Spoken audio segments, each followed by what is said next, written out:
બધાને જય શ્રી કૃષ્ણ અને જય માતાજી. તો આજે આપણે બનાવીશું સેવ ખમણીની રેસીપી, સુરતની ફેમસ. તો ચાલો રેસીપી શરૂ કરી દઈએ. તો મિત્રો આપણે સેવ ખમણી બનાવવાની છે, તો તેના માટે આપણે 1 વાટકો બેસન લીધેલો છે, જે ચણાનો લોટ કહીએ ને તે. આ લોટને પહેલા આપણે ચારી લીધો છે. ગમે તે લોટ વાપરીએ ત્યારે હંમેશા ચારીને જ વાપરવાનો. તો આ લોટને આપણે મિક્સર જારમાં નાખશું.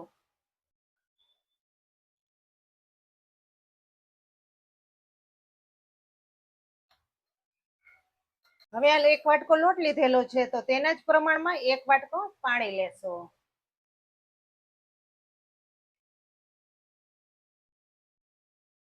વધારે જરૂર પડશે તો આપણે ઉપરથી નાખીશું. હવે આ પવાલામાં બંને વસ્તુ નખાઈ ગઈ છે, તો હવે તેમાં આપણે તીખા કટ કરેલા મરચા નાખી દેશું. તેને પણ સરસ એવા પીસી લેશું. હવે સ્વાદ પ્રમાણે નમક નાખશું, અડધી ચમચી નમક નાખશું. હવે તેમાં આપણે ખમણને ખાટા મીઠા અને ટેસ્ટી બનાવવા માટે આપણે 2 ચમચી ખાંડ નાખીશું. થોડું ગળપણ નાખીએ તો ખમણીનો ટેસ્ટ ખૂબ જ સારો આવે છે. હવે આ બધી વસ્તુને સરસ એવી પીસી લેશું. આપણે બેટર સરસ એવું પીસાઈ ગયું છે. આ બેટરને આપણે એક બાઉલમાં નાખી દેશું.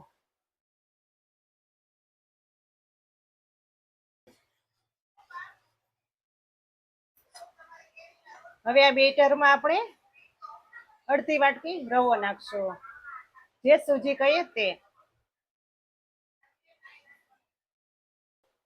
આ બેટરની અંદર આપણે અડધી ચમચી હળદર પાવડર નાખશું, અડધી ચમચી હિંગ નાખશું.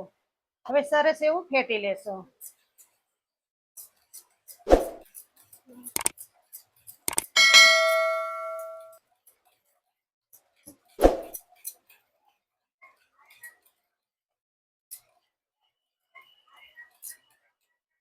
આ રીતનું બેટર ફેટાઈ જાય પછી આપણે 5 મિનિટ સુધી ઢાંકીને મૂકી દેશું, જેથી કરીને આપણે જે રવો નાખેલો છે તે સરસ એવો ફૂલી જાય.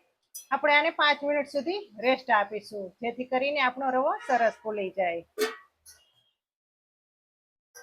આપણે બેટરને રેસ્ટ આપવા મૂકેલું તે 5 મિનિટ થઈ ગઈ છે, તો હવે જોઈ લઈએ.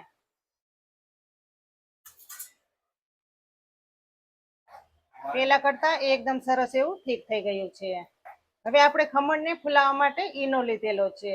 ઈનો તમે 2 જાતનો આવે તે તમે ગમે તે લઈ શકો. હવે ઈનાને આપણે બેટરમાં નાખી દેશું.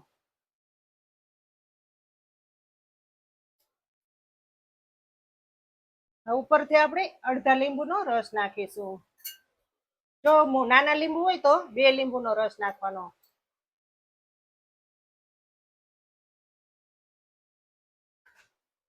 હવે આપણે હાથ વડે સરસ એવું ફેટી લેશું.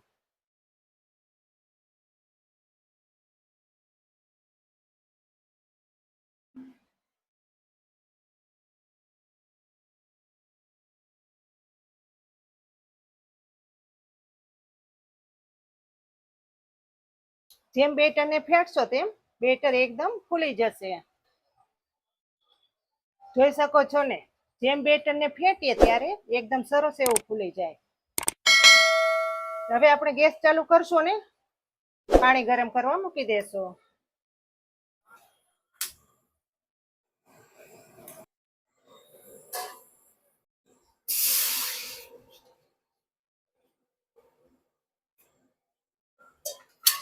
પાણીને ગરમ થવા દેશું. આ રીતનું ઢાંકી દેશું એટલે ઝડપથી ગરમ થઈ જાય. હવે આપણે ખમણ બનાવશું. આ પ્લેટમાં આપણે તેલ લગાવશું.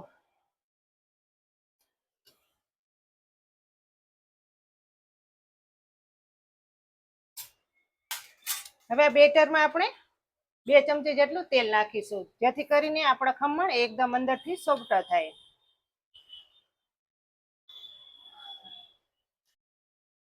તેલ નાખી અને પાછું એકવાર ફેટી લેશું.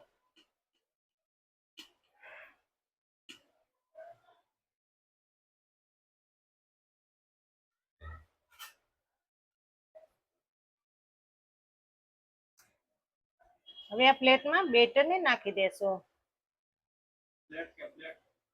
પ્લેટ.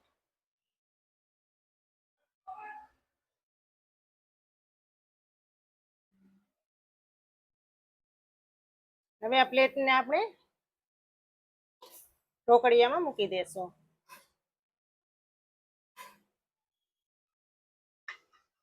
ઉપરથી ઢાંકી દેશું. 10 મિનિટ સુધી રહેવા દેશું. આપણા ખમણ પાકે ત્યાં સુધીમાં આપણે ખમણ સાથે ખાવાની ચટપટી ગ્રીન ચટણી બનાવી લઈએ. હવે ગ્રીન ચટણી બનાવવા માટે આપણે પહેલા તો ધાણા લીધેલા છે. આ બધું વસ્તુને આપણે પહેલા ધોઈ લીધેલી છે. અને ફુદીનાના પાન લીધા છે, લીલા મરચાં લીધેલા છે કટ કરીને, અને સિંગદાણા લીધેલા છે.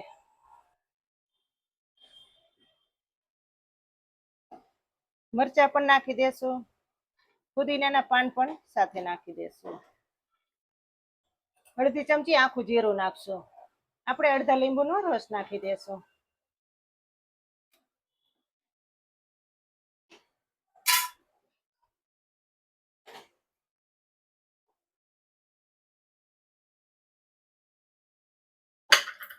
સ્વાદ પ્રમાણે નમક નાખશું. 2 ચમચી જેટલું જ પાણી નાખીશું, જેથી કરીને આ બધી વસ્તુ આ ગ્લાસ પીસાઈ જાય. 1 ચમચી ખાંડ નાખશું.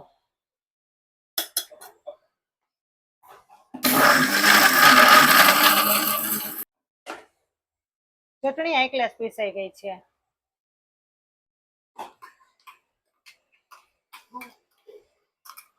પણ ચટણી બનાવીએ ત્યારે તીખા મરચાંનો ઉપયોગ કરવાનો. મિત્રો, તમે અમારી ચેનલમાં હજી નવા હોય તો તમે સબસ્ક્રાઇબ કરી નાખજો. જો બની છે ને 1 નંબર ચટણી.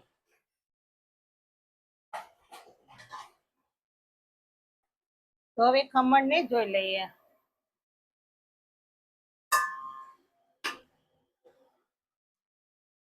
આ રીતનું છરી નાખીને જોઈ લેવાનું. તો છરી બિલકુલ કોરી પાછી આવે તો એમ માનવાનું કે આપણા ખમણ રેડી થઈ ગયા છે. હવે ગેસ બંધ કરી દેશું. હવે આ ખમણ ઠંડા થઈ જાય પછી આપણે બાકીની પ્રોસેસ કરીશું. જો એકદમ ફૂલેલા ફૂલેલા બન્યા છે ને, પોચા રૂ જેવા. આપણા ખમણ એકદમ સરસ એવા ઠંડા થઈ ગયા છે. તો હવે આ રીતનું અલગ કરી લેશું.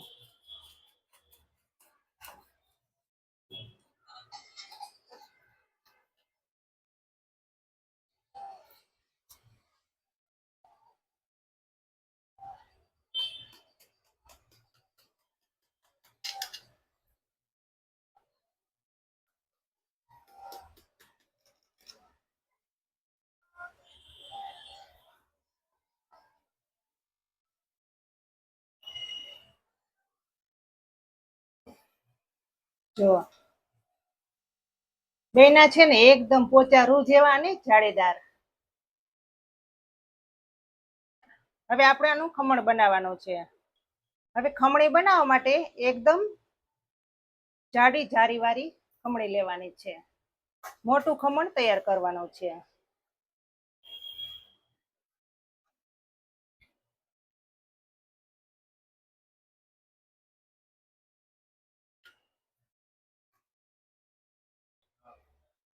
જુઓ મિત્રો, ખમણ તો એક ગ્લાસ એવું રેડી થઈ ગયું છે. તો હવે આનો ચટપટો વઘાર કરશું.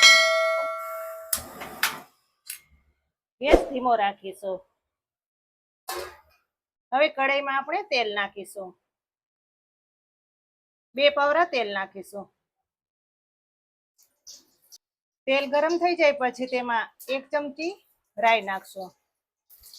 તેમાં હિંગ નાખશું. કટ કરેલી મરચાંની સ્લીપ નાખશું. લીલા લીમડાના પાન નાખશું.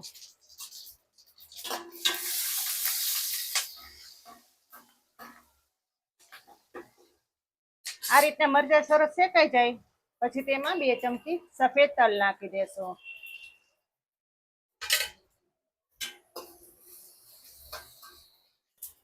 બે ચમચી એક વાટકામાં ખાંડ લેશું અને તેમાં પાણી નાખીશું.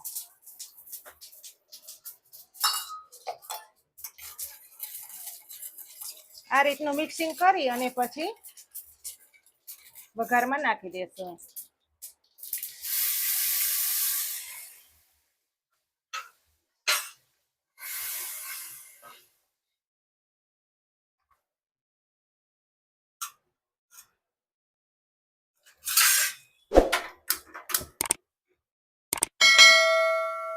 વઘાર સરસ એવો ઉકળવા લાગે પછી તેમાં સેવ ખમણી નાખીશું.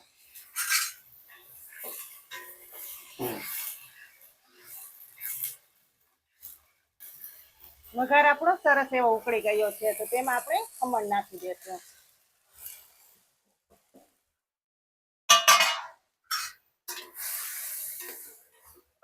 આ રીતનું મિક્સિંગ કરી લેશું ને ગેસ એકદમ ધીમો રાખવાનો.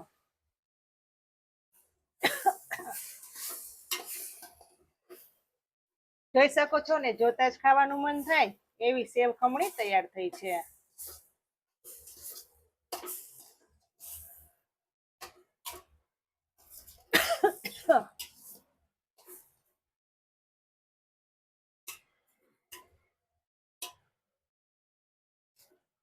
હવે નીચે ઉતારી લેશું ને ગેસ બંધ કરી દેશું.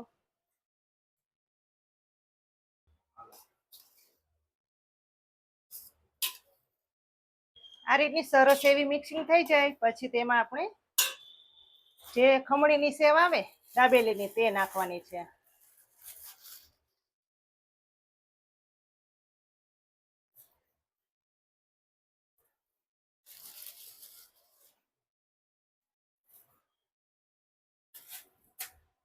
ઉપરથી દાડમના દાણા વેરી દેશું.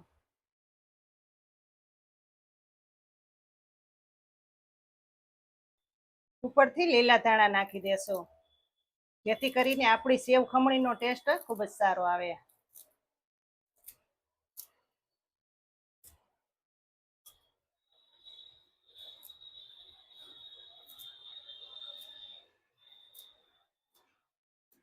જો મિત્રો હજી સુધી ચેનલને સબસ્ક્રાઇબ ના કરી હોય તો કરી નાખજો.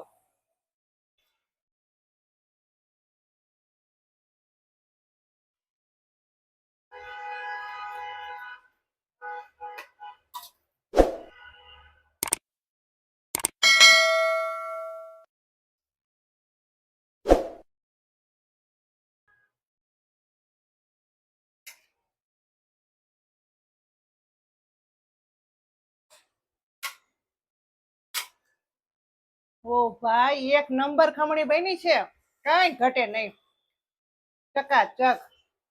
તો ચાલો બધાય ખાવા.